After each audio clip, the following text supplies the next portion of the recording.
එන්න මගෙත් එක්ක simple recipe එකක් හදලා. So first of all මම හදන්න යන්නේ black beef curryයක්. මම ගත්තා beef gram 400ක් විතර.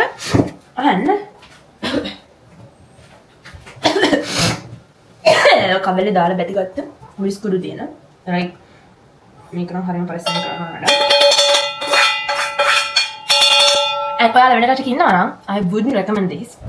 Of course මම initially but like අපේ යහපැති ගෙදරත් කවුරුත් නැහැ. මේ යහපැති ගෙදරක් නැත්තේත් නැහැ. සහ පිටිපස්සේ ගෙදරකුත් නැහැ. So like I get the freedom to do that.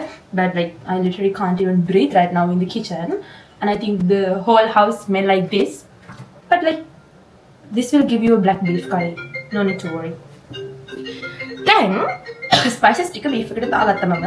සහ ඊටු marinate කරන විදිය බලන්න ඉන්න. Spices ටික දාගත්තා මේකට ලුණු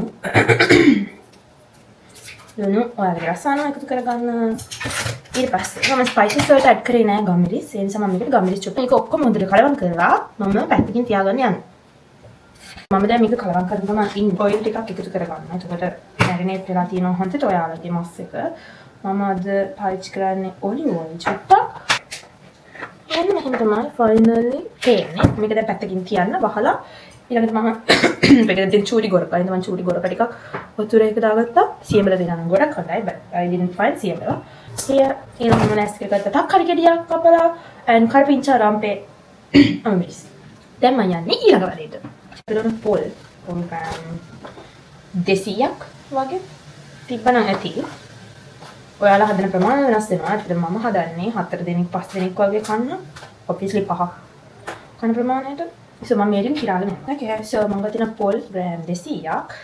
මම දාගන්නවා මගේ භාජනයට.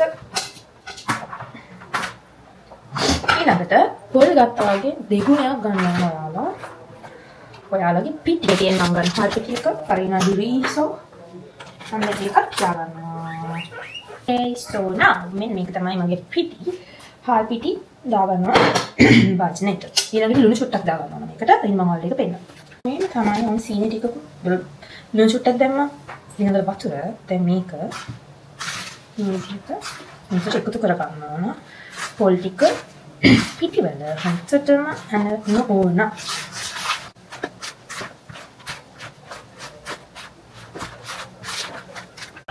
Say, do you have anything to say to camera? Oh my god. ටික කතාවක්.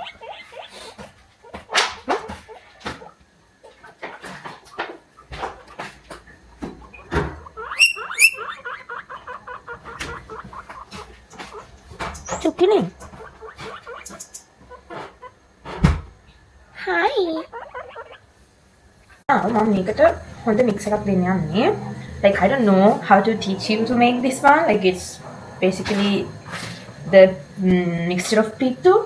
Make a pittu mishranamai. But like මම ඒ මිශ්‍රණයෙන් වෙන දෙයක් හදන්නේ it's basically pittu. But when හැඩයකට මේකේ අතින් හොඳට අරගන්න ඕන මේක. ටික ඔක්කොම ඔයාලගේ පොල් ටිකත් එක්ක මික්ස් කරගත්තාම ඔයාලා ඊළඟට කරන්න ඕන දේ තමයි වතුර චුට්ට චුට්ට දාගන්න එක ඔයාලගේ මික්ස්චර් එකට. වතුර දාගන්නකොට දාගන්න හැටි මම පෙන්නන්නම්. මෙන්න මේ විදිහට වතුර කෝප්පය අරගෙන මේ කෝප් ඇතුළේ ඔයාලගේ අත දාලා මෙහෙම ඇඟිලි තුඩ තෙමුනහම ඒක දාගන්න. ආල්පාර එහෙම කරගන්න. And one more time මම ගොඩක් හදින්න ඊළඟට ආයෙ ඔයාලා හොඳට අනන්න. ඒ විදිහට කිහිප වාරයක් කරපුවාම ඔයාලගේ පිටි එක පදමකට හැදේ. But like be careful මොකද වතුර ගොඩක් වැඩි වුණා. ඔයාලට ආයෙත් දාගන්න වෙනවා පිටි. and පොල් වල රස නැති වෙනවා පිටි ගොඩක් දාගත්තොත්. So like don't add too much.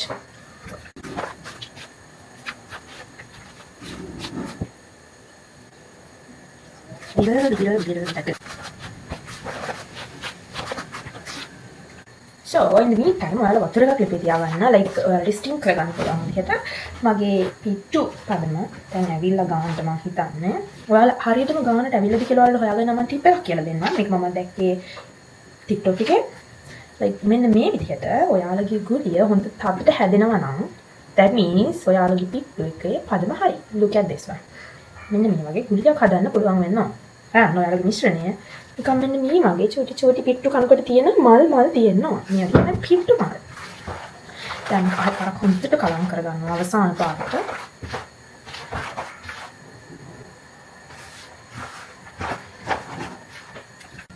Okay, so ඔයාලට ඒක ස්ටිම් කරගන්න මෙන්න මේ වගේ භාජනයක් ඕන. මම මෙන්න මේ වගේ කප් එකකුත් ගත්තා. මේක නිකන් ඇලුමිනියම් කප් එකක්. මම මේ කප් එකට මේ විදිහට පෝ කරගන්නවා මගේ පිට්ටු එක. ඊළඟට හොඳට මේ වගේ අතින් පලාගෙන පුංචි try එකක් දීලා බලන්න යන්නේ. I'm not sure about it. Let's see. ඊළඟට මම මේකට ටැප් කරගන්නවා. Make sure යාලා හොඳට පුරව ගත්තා කියලා to get the shape. Wow, look at this. Wow. So මම මේ විදිහට ඒක ටිකක් දැන් කරගන්න.